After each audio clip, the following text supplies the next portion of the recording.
ಅವಮುಕ್ತೇಶ್ವರ ಸ್ವಾಮಿ ದೇವಸ್ಥಾನ ಐತಿಹಾಸಿಕವಾದಂಥ ಪುರಾತನವಾದಂಥ ಸಾವಿರಾರು ವರ್ಷದ ಇತಿಹಾಸ ಇರತಕ್ಕಂಥ ನಮ್ಮ ಅವಮುಕ್ತೇಶ್ವರ ಸ್ವಾಮಿಯ ದೇವಾಲಯದಲ್ಲಿ ಪ್ರತಿ ವರ್ಷ ಬುದ್ಧ ಪೂರ್ಣಿಮೆ ಅಂದು ನಾವು ಬ್ರಹ್ಮರಥೋತ್ಸವ ಮತ್ತು ಕರಗ ಮಹೋತ್ಸವ ಎರಡನ್ನೂ ಕೂಡ ಒಟ್ಟಾಗಿ ಮಾಡ್ತೀವಿ.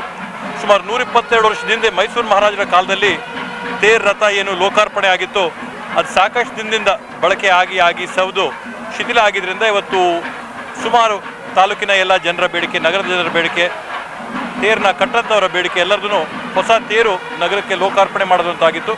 ಇವತ್ತು ಆ ಸೌಭಾಗ್ಯನ ಇವತ್ತು ಅವಮುಕ್ತೇಶ್ವರ ಸ್ವಾಮಿ ನಮ್ಮ ಕುಟುಂಬದ ವರ್ಗದವರೆಲ್ಲರಿಗೂ ಕೂಡ ಕಲ್ಪಿಸ್ಕೊಟ್ಟಿದ್ದಾರೆ. ಅದರಿಂದ ದೇವರ ಒಂದು ಆಶೀರ್ವಾದದಿಂದ ಇವತ್ತು ಈ ಒಂದು ಸೌಭಾಗ್ಯ ನಮ್ಗೆ ಸಿಕ್ಕಿದೆ.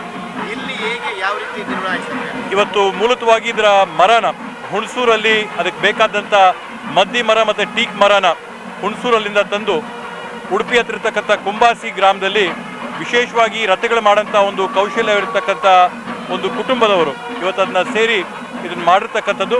ವಿಶೇಷತೆ ಏನಂದರೆ ಸುಮಾರು ಒಂದು 22 ಟನ್ನಷ್ಟು ತೂಕ ಇರತಕ್ಕಂಥ ರಥ.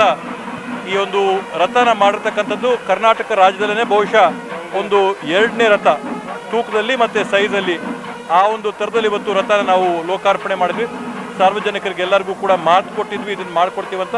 ಅದ್ರ ತಕ್ಕಂಗೆ ಇವತ್ತು ಲೋಕಾರ್ಪಣೆ ಕೂಡ ಮಾಡಿದ್ವಿ. ಮೇ 1ನೇ ತಾರೀಕು ಏನು ರಥೋತ್ಸವ ಆಗುತ್ತೆ ಆ ಸಂದರ್ಭದಲ್ಲಿ ರಥ ನಗರ ಪೂರ್ತಿ ತಿರುಗುತ್ತೆ. ಇವತ್ತು ಅಭಿಮಾನಿಗಳು ಬಂದಿರತಕ್ಕಂಥದ್ದು ಎಲ್ಲರೂ ಕೂಡ ದೈವ ಭಕ್ತರು. ಇವತ್ತು ವಿಶೇಷವಾಗಿ ಶ್ರೀರಾಮನವಮಿ ಆಗಿರೋದ್ರಿಂದನೂ ಕೂಡ ಇವತ್ತು ಜನರು ಒಂದು ದೊಡ್ಡ ಪ್ರಮಾಣದಲ್ಲಿ ಸೇರಿದ್ದಾರೆ. ಎಲ್ಲರಿಗೂ ಶುಭ.